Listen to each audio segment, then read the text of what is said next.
make Ferguson leave it before trying something different here. His team trailing 1-0. Their European Cup dream is evaporating. I did start thinking, right, how is this going to feel after the game? Fear of never playing for United again.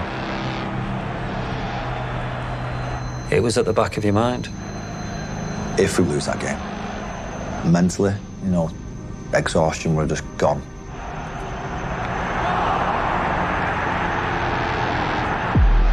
I don't think you ever get over that. It always felt that that was our destiny, to win the European Cup for Manchester United. Sparsley. Again, he's looking to do Schmeichel, who stumbles. What an embarrassment that might have been for Schmeichel on his last appearance for Manchester United. He's talking to Teddy. I can see he's instructing him and talking about when he comes on. And I'm really pissed off here, sat and then think, well, why not me? I'm not even considered. And then all of a sudden, you're there after many, many years of sacrifices and practice, standing on the sidelines of a Champions League final, getting spoken to go on and change the game.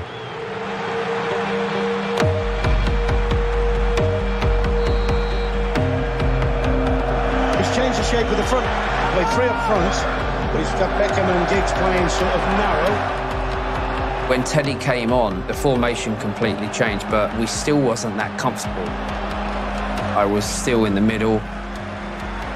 I felt I'd done well in that position, but we weren't playing well as a team.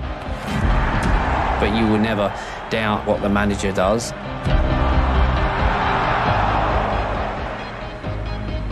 What we're playing now, what we're doing now. Everyone relied on him making the correct call. And only he knows what he's thinking. Whether he still had that inner belief that was draining out of the players, the staff, the supporters, minute by minute.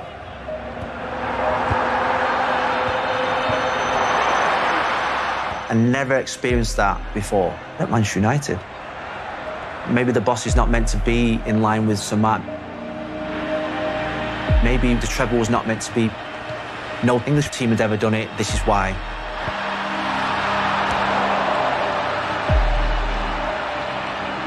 I remember very clearly thinking that this actually could get a bit embarrassing.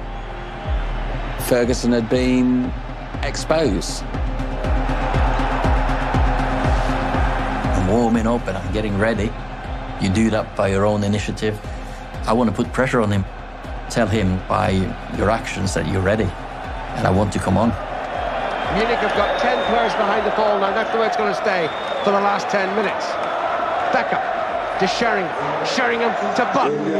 York into the butt into the penalty. He's a chance, and he crosses the ball across the face of goal, and it doesn't bang a colleague. Sheringham was there, so too was Babel, and it's behind for a corner. As I run on, in that moment, this is all or nothing. It's Beckham's corner. Header away by Kufor. Gary Neville is first to the ball. Teddy Sheringham onside. Neville's cross. Oh, the header from Solskjaer, his first touch.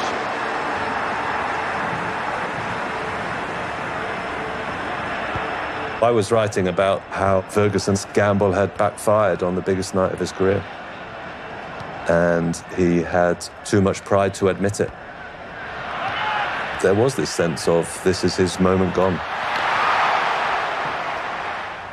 I did feel and sense that there was desperation.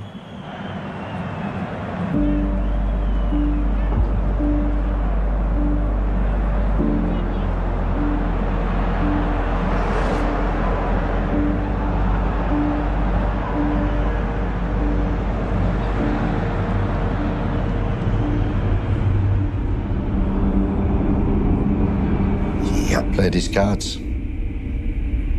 Was that a right decision at the beginning? Was that the right speech before? Was that too emotional? Doubters, critics, 4-4-2. Should we have made the changes? All that work, all that effort, the history.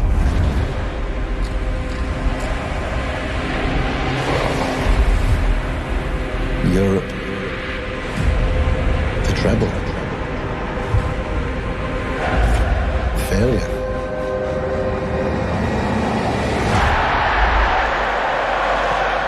Again another corner.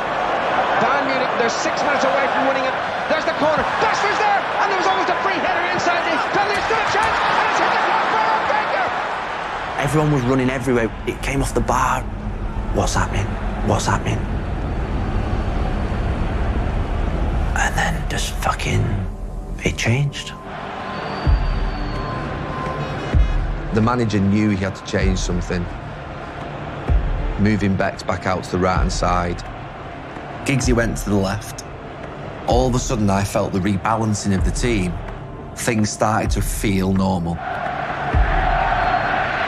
Beckham crosses deep towards Dwight York, who heads it down, and that's straight through the hand. We started getting a little bit more rhythm in our play. We started getting some crosses. We started getting a bit of pressure. We had our game back. The German sends February, the ball's inside the penalty. Solskjaer back to Sheringham. Sheringham shoots and Kahn makes the save. Well, they're now creating chances for fun. Good control by David Beckham. Beckham into Gary Neville into the penalty. Pulls it back and it finds Dwight York. And he missed kicks. The legs have gone, Bayern. Giggs crosses. It's headed on and Banks is just in front of Oliver Kahn, who saves once more. You just wonder whether is it too late? Ball goes up 3 minutes and you're thinking, right, come on, someone do something for us.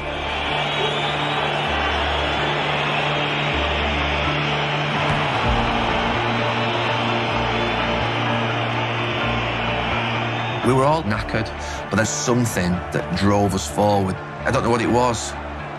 Maybe spirit, a force. I even think sometimes, why was I on the left wing? I got the corner in the last minute. That mentality that we will risk everything. That came from the manager. That comes from him. Everybody, absolutely everybody. Can Manchester United score? They always score. Beckham crosses, stoppage time. Schmeichel jumps, falls to the far post towards York. Half clear, Giggs shoots, Sheringham! Terry Sheringham has equalised in stoppage time for Manchester United! I'm not religious. I don't pray, but then sometimes you've just got to look up and think something's happening that's from out of this world and it's destiny. I'm feeling 10 feet tall. And as we were walking back to the halfway line, I remember talking to Ollie and then we're like, yes, we're going to extra time. We've got another half hour in this stadium. Brilliant, eh? It was like, we were like two kids like in a sweet shop. And I'm thinking, brilliant, we've got a minute to go. And I said, what are you thinking about? Extra time, you know, Yorkie on the right, so we get a 4-4-2 again. He said, this game ain't over, Steve, sit down.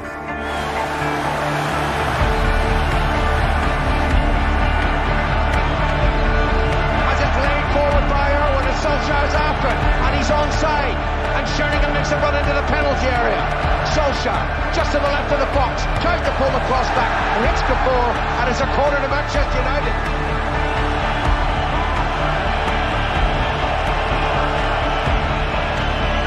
Surely not a winner in stoppage time. Beckham crosses from the left, right-footed, it's a clear header, and it's into the net! Solskjaer has won the European Cup for Manchester United! It's absolutely astonishing!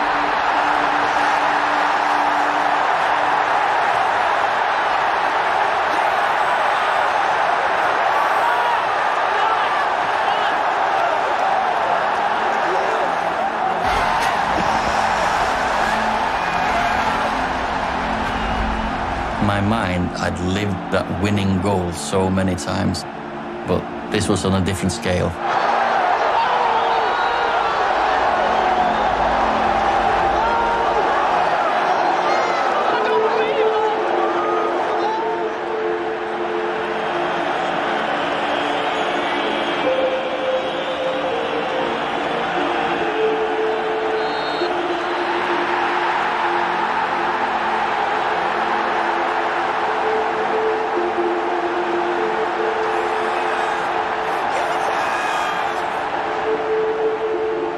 I want that feeling again.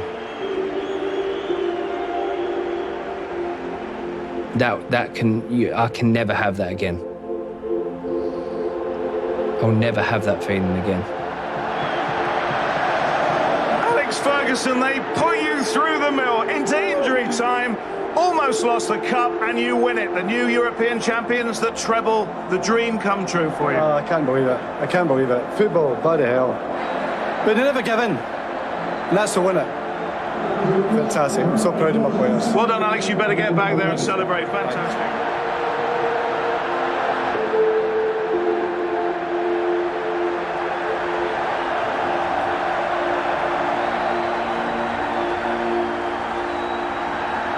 I don't think it will ever be done the way we did it. 3 minutes to go in the Champions League final to do the treble. It was the dream. A slug of a season, and then for it to finish the way it did, Sir Matt's 90th birthday, in one of the most iconic stadiums with your mates. 80-1 to do the treble at the start of the season. It was impossible.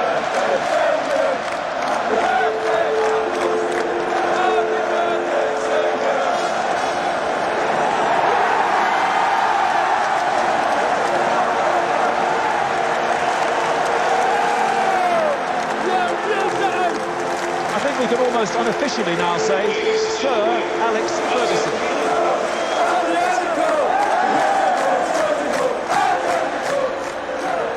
I'm taking it all in. I'm taking in every single moment. You never cracked a game. I've half cracked it. What a journey. What an experience. What a pleasure to play alongside those players and to play for that manager. That's why we play the sport, for those kind of moments. I feel privileged wearing that armband in a Champions League final. I've been a Man United supporter all my life since I was a small child. You know, I think back to it now, I don't think I made the right decision to leave. I just didn't know any better at the time. At that moment, it was just pure joy and singing and laughing and screaming together. I'm extremely proud to be part of it, but I knew I didn't play on my very top level, and that is still a little bit nudging my feelings when I look back at that game.